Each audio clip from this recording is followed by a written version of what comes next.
والله العظيم بجد تعبت منها. بقيت اعملها كل يوم. بجد تعبت. طيب اعمل ايه بقى؟ يا رب، يا رب. بقت ادمان بالنسبة لي. عمال احاول بس فعلا مش قادر. كفاية بقى، انا محتاج حل. ضروري محتاج حل. جيلي رسائل كتيرة جدا في الفترة الأخيرة إن أنا أتكلم في الموضوع دوت. والرسائل دي بتبقى من الشباب وكمان من البنات. ووصل بيهم الحال إن هما مبقوش يصلوا بسببها، ولا قادر يتقبل نفسه برضه بسببها، ولا قادر يواجه الناس بسببها. فهديك شوية حلول لو حافظت عليها بإذن الله هتبعد عن العادة دي خالص. بس قبل ما أقولك صلي على الحبيب صلى الله عليه وسلم. أول حاجة، بعد ما تقفل على نفسك باب اوضتك وتفتكر ان محدش شايفك، افتكر ان ربنا سبحانه وتعالى بعظمته وجلاله يراك. وربنا سبحانه وتعالى برضو قادر ياخد روحك على الوضعية دي. فهتقول له ايه ساعتها؟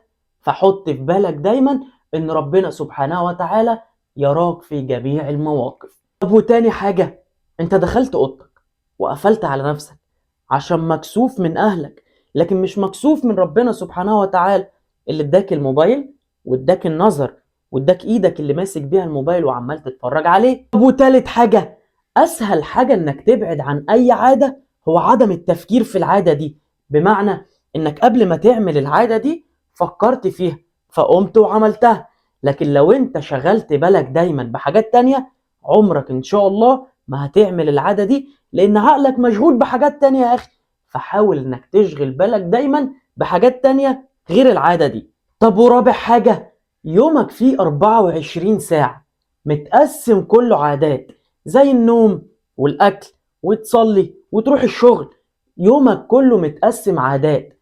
فحاول انك تزاحم اليوم بعادات جديدة بدل ما تعمل العادة اياها. يعني التفكير جالك في العادة دي، قوم وصلي، قوم انزل الجيم، قوم اقعد مع اهلك.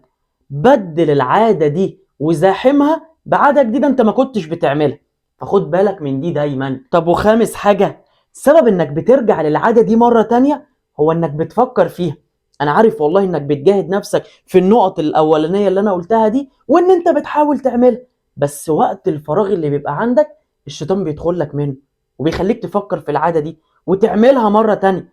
فحاول ان ما يبقاش عندك وقت فراغ وتزاحم وقتك دايما على مدار يوم. سادس حاجة، تعرف ان العادة دي لما انت بتعملها بتخلي سبب كبير جدا ان ربنا عز وجل يغضب عليك. وحاجة من الحاجات الكبيرة جدا اللي ربنا عز وجل مديها لنا في الدنيا اللي بتطفئ غضب ربنا عز وجل علينا هي الصدقة. فحط في بالك دايما، عملت العادة اتصدق ب 100 جنيه مثلا. وخد بالك دايما كل ما تتصدق ب 100 جنيه، ايه ده كتير عليا قوي 100 جنيه. هتبعد عن العادة واحدة واحدة والشيطان هيكرهك فيها يا اخي. سابع واخر حاجة، اوعى تفقد الثقة في نفسك وتفقد الثقة في رحمة ربنا سبحانه وتعالى. ربنا عز وجل غفور رحيم ورحمته وسعت كل شيء. تبقى قاعد مع نفسك الشيطان يدخل لك، يا عم ربنا مش هيغفر لك، اعملها تاني. فانت تستجيب للشيطان وتقوم تعملها وتقول يا عم ما انا عمر ربنا ما هيغفر لي فانا هفضل مكمل فيها. اوعى تفقد الثقة في نفسك وتفقد رحمة ربنا سبحانه وتعالى فيك، لان رحمته وسعت كل شيء.